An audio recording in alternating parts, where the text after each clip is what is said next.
Ousmane Sonko beaucoup plus responsable quand même. non Ousmane a peur dafa ragal. Ousmane bi ma xamoon. est-ce que Ousmane. non il a peur dañ ko gis ne il a peur. non il a peur parce que le discours xam nga tey. non mais quand même. xam nga tey yow Ousmane Sonko. il se perd même sur le discours. nga ne il a peur. il a peur. non mais comment ça il a peur. lépp mi ngi ko wax na ko le 8 la commencé.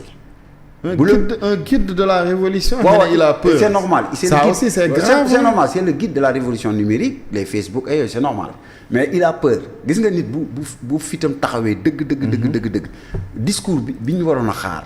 C'était des discours de réforme. J'ai fait moom discours bilan la waxoon.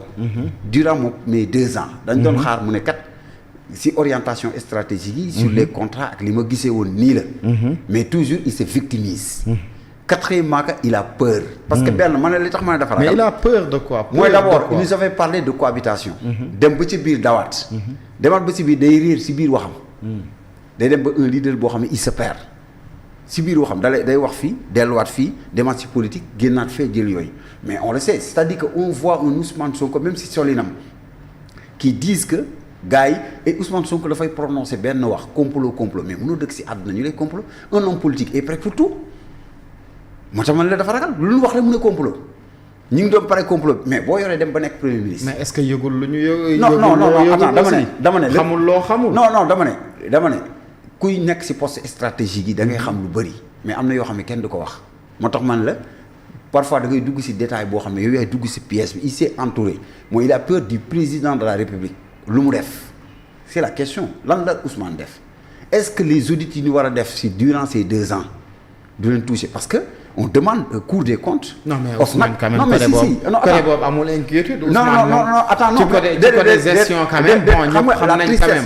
non côté gestion il y a beaucoup de dossiers à gérer ngi nii le port autonome de Dakar il faut que Waly Seck Waly Diouf Bodian leeral nañu ci concession de Môle 4. il faut que mu leeral nan la ko joxee Belgique. mais loolu Ousmane Sonko amul ci responsable. non attends am na loo xam ne day dépasser DG. attention am na foo xam ne boo fa tollee même le ministre te moom dafa créé woon des conseils techniques yoo xam ne ñu doon am regard sur tous les marchés publics. donc sans benn marché mënatul woon dem da nga daan dem gendarmerie sax di def kii pour passation de marché ñëwee la pour marché bi mën a jaay il faut que ñu am regard ak tamit avis primature donc et tamit y a beaucoup de dossiers. parce que primature boo fa duggee Idrissa Seck amoon na dossier il y a certains chantiers yoo xam ne c'est pas l'engagement du DC c'est l'engagement de la primature parce que c'est lui qui coordonne l'action du gouvernement. lan la ragal lu xew. da ngay gis parfois day dugg ci justice ba mu yàgg génnaat. il y a tout ça te d'abord. il faut que ñu xaar ces différents ministères yoo xam ne ñoom ñoo ko yoroon. audit yi ñu war a def. mooy Cour des comptes war na publier. les rapports ci ñoom. l'OFNAC. même fekkee ne IGE président injecté ko mu dem. pour évaluer certains yenn direction yeeg yooyu. il faut est-ce que du foofu. ak tamit parce que nit ki da ngay lire bul lire rek bul dégg rek lu muy wax mais da ngay lire ses gestes. on voit que Ousmane Sonko bi mu toogee conférence de presse. dafa nekkoon benn waajoo xam ne en fougue la doon demee. mu ñëw concret bi. masse dem na sax ba ne non ñun ñëwuñu au pouvoir pour def ay imposer daaneel gouvernement ak loolu. et pourtant il avait dit que mën nañ ko. li tax mu génn ci. ak lu xew. parce que moo tax ma wax la nee naa leen dafa am yu bëri yoo xam ne réglé gun ko au Sénégal et en Afrique. mooy le président est super fort. est super fort. est-ce que du loolu dafa ragal dara. parce que dem na benn moment il temporise Ousmane mosuñu ko xamee ci tempérament. temporiser mais loolu nag c'est la responsabilité de Ousmane. non c'est pas une responsabilité. non si parce que loolu tey mën nga ko considérer comme une responsabilité parce que tey Ousmane dans son discours da ngay gis muy sensibiliser ses militants.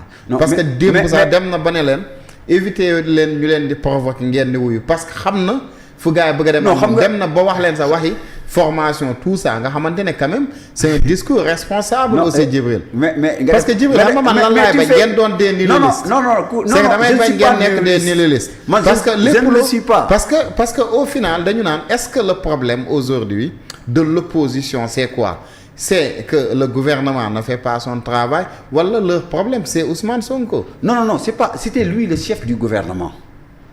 Maintenant on lui demande moom moo waxoon day def bilan ba léegi et deuxièmement que moom moo toog conférence de presse di wax digganteem les secrets d'État entre lui et le président de la République des secrets.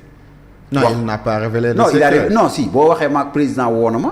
waaw ma dem fa waroon na wax parti mais il y a des secrets yoo xam ne ça ne se partage pas dans la rue. non mais ça il a été limogé donc. non même bu la limogé mais à ses militants. Idrissa Seck xam nga Idrissa Seck dàq nañ ko. tëj ko benn moo la wax lui et moi. mais c'est différent. non c'est pas différent c'était un premier ministre gis nga moo tax man la. mais xam nga lan moo tax c'est différent parce que tey xam nga lan moo tax Djibril c'est différent. li tax mu différent parce que Ousmane. ni mu Diomaye ñëwee au pouvoir moo tax parce que Diomaye dafa ñëw au pouvoir parce que Ousmane le voulait su ko Ousmane bëggul woon Diomaye di nekk tey président de la République du Sénégal. non xam nga mënu ko malgré mënu ko. parce que dama la wax benn affaire di nga dem ba tënk sa bopp Ousmane Sonko dafa tënkoon bopp si Diomaye mënatu ko. non mënul woon dem bu demoon en arrière c'est les mauvais si moom parce que Ousmane voulait montrer aux Sénégalais je suis le seul ku nekkul pouvoiriste parce que xamul woon pouvoir. et il l'a réussi. il est devenu pouvoiriste. ah bon non réussir ko lu muy la nga am assemblée nationale les vrais pouvoir sul bu defuloon dara man la mu njëkk fast track bi ñu def assemblée nag mais pourtant problème ma nga fa Malick Ndiaye mënoon na ko bàyyi. da nga am looy soupçonné. non si. il faut qu'on se pose la question qu'est-ce qui se passe pourquoi fast track boobu ils ont violé le règlement intérieur à son article 15 c'est le président de l'Assemblée nationale qui organise sa démission et deuxièmement ñu def fast track pour installer ko pour def ko président de l'Assemblée nationale. amul doute en violation des articles 54 56 et 172 ñu répété quoi ci 162 du code électoral c'est bizarre moo lay wan ni que ils ont devenu parce que d'abord pouvoir dafa am ñoo xam ne ñi ko gëm ku ko gëmul dëgg mooy ki dugg génn te wutiwu ko loolu laa gëm comme Nelson Mandela kooku si gëm naa ko mais ñeneen ñi si des yëpp kenn mënu ma ko ñeneen dañ dee mooy ay Patrice Lumumba ak yooyu. parce que Nelson Mandela est le seul moo dugg Abdoulaye Wade benn défaut la am mooy dafa dugg affaire bi ne mu bëgg a continuer moo tax moo yàq léppam mooy troisième mandat moom dafa dugg affaire bi neex bu fekkoon du woon pouvoiriste mais il a gêné Malick Ndiaye obligé que ni ñu def ba Malick Ndiaye jékki-jékki démissionné. non mais lan la ñuy protéger c'est un choix non c'est pas un choix un vrai leader politique. Les moments les plus difficiles. il ne du sacrifier ses poulains. wala ses responsables non c'est le sacrifice. Un président de l'Assemblée nationale qui devient actuellement un député simple c'est gênant à l'Assemblée nationale ça se voit même kanamu Malick Ndiaye da ngay xam ne nekkatul. non mais non ça se voit non ça non mais sourire rek. jaaxle depuis boobu ba léegi day sourire rek boo jommee dafa jommi. parce que dafa jommi parce que bul fàttali ni ñoom c'était des gens yoo xam ne mosuñu téye dara foofu ngay xamee kan mooy pouvoiriste ak ku du pouvoiriste lan lay langaamu ba téye pour l'immunité parce que il sait. waaw mais est-ce que Djibril tey Pastef waaw ñi fa nekk tey bu doon da nga leen bëgg a wax ne ay pouvoiriste lañ est-ce que kon tey du ñu dem toog ci gouvernement bi nekk fa des fa ne mi. buñ fa toogee non kaay ma wax la déet. mais tey am na ñoo xam ne non tey ci Pastef rek décidé wul dara tey ci Pastef rek ngay gis. waaw maanaam am président bu bëgg a teg gouvernement di woo ay nit ñu naan ko non ñëwuñu. si li ñu wax ñoom c'est-à-dire que benn version. mais kenn weddiwul version non xam nga tey dañ ne suñu borom dafa bañ ba tënk ne na am ay seede. waaw mais teggi tuuma dafa am solo. déedéet un pouvoir dëgg et les hommes d'État booy incarner nation sénégalaise doo teggi tuuma Sëñ Saliou nee na boo dëkkee si teggi tuuma rek si kilifteef dañ da ngay bàyyi ñoom ñuy wax ba dugal seen bopp dañoo wax ba dugal seen bopp. c'est normal am na ñoo xam ne il voit que ni Ousmane Sonko moo leen di indiwaat ñu topp ko mais pourquoi ñenn ñi reste le Pastef s'est divisé ku toll jéem mooy le responsable de Bignona. resté keneen ki bind ba démissionné ñoom Adjuma Sow nga xam ne moo doon gérer élection chargé des élections bu foo gis day am ay dissidents. non comme ànd jëf fissure dafa am le Pastef parti bi ñu wax dëgg la li indi sax même guise de procédure si congrès bi y a Adjuma Sow qui a écrit ne dina violer seen charte parti bi jaaruñu ko yoon ni congrès war a demee ak yooyu. est-ce que ces gens là bu ñu réclamer ne demain ils sont du Pastef facto. que il se réclame que mun leen dàq ñu duggaat ci procédure. ak lu mu mënti mel kay am na mbooloo am na parti bi doonaat benn dafa am division au sein de Pastef te division boobu c'est le président qui en gagne moom mooy gagner il a le pouvoir te DG yi gis nga Pastef bu génnoon dëgg dañ naan seen DG yëpp nañ génn man kenn laa gëm ni lañ def dara ci parti mu démissionné dem c'était Macky Sall le seul moom moo am problème PDS delloo leen lépp ne soxlaatu seen dara dem wuti.